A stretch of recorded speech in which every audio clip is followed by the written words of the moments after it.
Baik, kita akan langsung saja lanjutkan perbincangan melihat tadi Mas Awi pakem yang disebutkan tadi oleh Mas Seno akan berhasil begitu kalau melihat apa yang sudah rekam jejak dari pilkada-pilkada sebelumnya di Jawa Tengah. Apakah ini kemudian kembali akan mengulang? Walaupun kami tahu tadi P3 mengatakan sekarang juga masih terus berembuk, masih upaya konsolidasi internal, tapi akankah mengulang seperti konsolidasi ataupun juga koalisi pada gelaran pilkada sebelumnya di Jawa Tengah? Silakan Mas Awi. Ya, sejarah koalisi antara PDI dengan P3 itu di Jawa Tengah itu memenangkan kontestasi. Tentu ini kan menjadi catatan juga bagi Partai Persatuan Pembangunan dalam membangun koalisi di Jawa Tengah. Apalagi kader kami sesuai dengan hasil survei itu masuk 3 besar ketika nama tertutup. Nah, tinggal sekarang bagaimana nanti simulasi yang akan dilakukan oleh masing-masing calon. Bahkan kalau kita lihat angka suara pernyataan terbukanya tetap di nomor 3 atas Yassin Maimun atau Gus Yassin. Ini menjadi modal bagi P3 untuk mendorong kadernya bisa ikut berkontestasi pada pilkada yang akan datang. Bangunan koalisi memang pakemnya yang paling ideal itu nasionalis dan religius. Dengan siapa? Toh partai-partai nasionalis itu banyak. Sejarah terbaru kita bersama dengan PDI bekerja sama secara politik di Jawa Tengah maupun juga di pemilu presiden. Tapi di daerah-daerah yang lain juga kita memiliki kerjasama dengan partai-partai nasionalis lainnya. Namun demikian semuanya akan ditetapkan melalui mekanisme internal partai yang insya Allah pada bulan Juli ini sudah finalisasi. Toh pendaftaran masih tanggal 27 sampai 29 Agustus. Karena mendaftar di awal ataupun berpasangan di awal itu tidak jaminan untuk memenangkan kontestasi. Terbukti dalam berbagai perhelatan pemilu baik pilkada maupun pilpres yang terbaru malah pasangan yang baru diumumkan terakhir justru yang memenangkan kontestasi. Di pilkada banyak efek kejut yang juga terjadi seperti di Jakarta dulu ketika Anies Sandi diumumkan justru dia yang memenangkan kontestasi.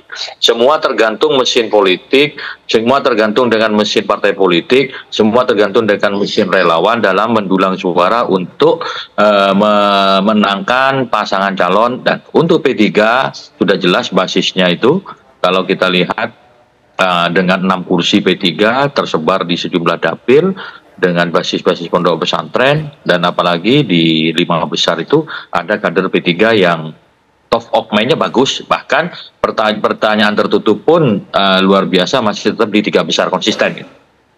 Baik, Mas Seno juga tadi sudah dikatakan kalau ingin meraih kemenangan dan juga menjadi penantang kuat dari geng Solo dari Pilkada Jawa Tengah, catatan dari Bang Yus tadi adalah selain menyolidkan basis akar rumput, tapi juga segera untuk bisa membangun awareness calon-calon tersebut di kalangan masyarakat, meningkatkan popularitas. Karena menurut hitung-hitungan ataupun juga menurut hasil survei sementara itu yang masih tertinggal dari kader-kader PDIP. Silakan Mas Seno.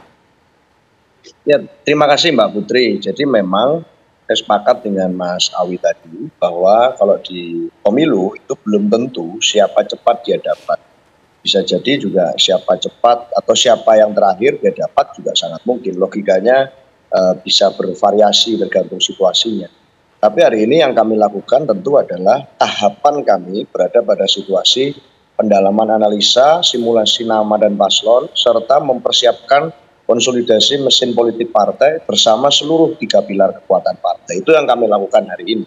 Kenapa? Karena memang kami harus bertanggung jawab dalam kemudian memunculkan nama siapapun itu yang akan kami dorong. Bahwa secara kesejarahan kami membentuk poros kerjasama politik nasionalis religius di berbagai tempat dan terbukti efektif itu adalah fakta. Apakah kemudian nanti akan terjadi misalnya komposisi politik yang sama? Saya rasa komunikasi politik yang dilakukan oleh semua partai hari ini sangat memungkinkan apapun itu untuk terjadi. Yang pasti kami tidak berani main-main. Pemilu ini meskipun hari ini ada logika baru yaitu pilkada serentak yang mendorong logika publik bahwa ini adalah masalah menang-menangan, mix and match. Tapi kami rasa bahwa ini bukan sekedar itu. Ada hal yang lebih serius. 5 tahun ke depan tantangannya juga beragam. Dan setelah dilantik, setelah menang nanti akan melakukan apa? Nah, kalau tidak ada rekam jejak memimpin pemerintahan baik di eksekutif, legislatif atau di lembaga pemerintah lain yang mumpuni, tidak ada kemudian program jelas yang pernah dilakukan, saya rasa itu kan juga akan berbahaya bagi masyarakat yang menempati daerah tersebut, termasuk di Jawa Tengah. kami ingin meneruskan prestasi baik yang telah terjadi, hubungan baik antara PDI Perjuangan dengan Jawa Tengah selama ini, dengan menyodorkan calon terbaik yang kami miliki. Kami memang belum punya kemudian memasang atribut, banner, baliho, atau apapun, karena keputusan PDI Perjuangan bersifat kolektif kolegial, bersifat sebagai satu kekuatan kolektif. Nanti pada saat namanya sudah mengerucut, semuanya akan bergerak jauh lebih masif, pilkada nanti akan semakin meriah. Saya rasa itu, Pak. Baik, Mas Seno. Terakhir juga mungkin penutup dari masing-masing narasumber, ada Bang Yus dan juga Mas Hensat. Bang Yus terlebih dahulu. Silakan Bang Yus. Ya, jadi yang sekali lagi yang harus diingat bahwa per hari ini peta politik di Jawa Tengah itu masih sangat cair, masih belum ada kandidat yang berhasil mengungguli secara dominan begitu ya, baik itu yang berasal dari Geng Solo ataupun dari PDIP, dari P3, dan itu masih sangat berpeluang untuk berubah ke depannya gitu. Yang harus dicatat juga di sini adalah bahwa ada korelasi antara tingkat kepuasan terhadap kinerja presiden dengan mereka yang diasosiasikan sebagai orangnya presiden gitu, all president's man gitu, baik Mas Kaisang ataupun Pak Ahmad Lutfi seperti itu. Dan ini tentu harus jadi catatan juga bagi PDIP, bagi P3 ataupun partai-partai lainnya yang ingin menantang atau bertarung melawan Geng Solo ini, bahwa faktor Jokowi ini tidak boleh diabaikan.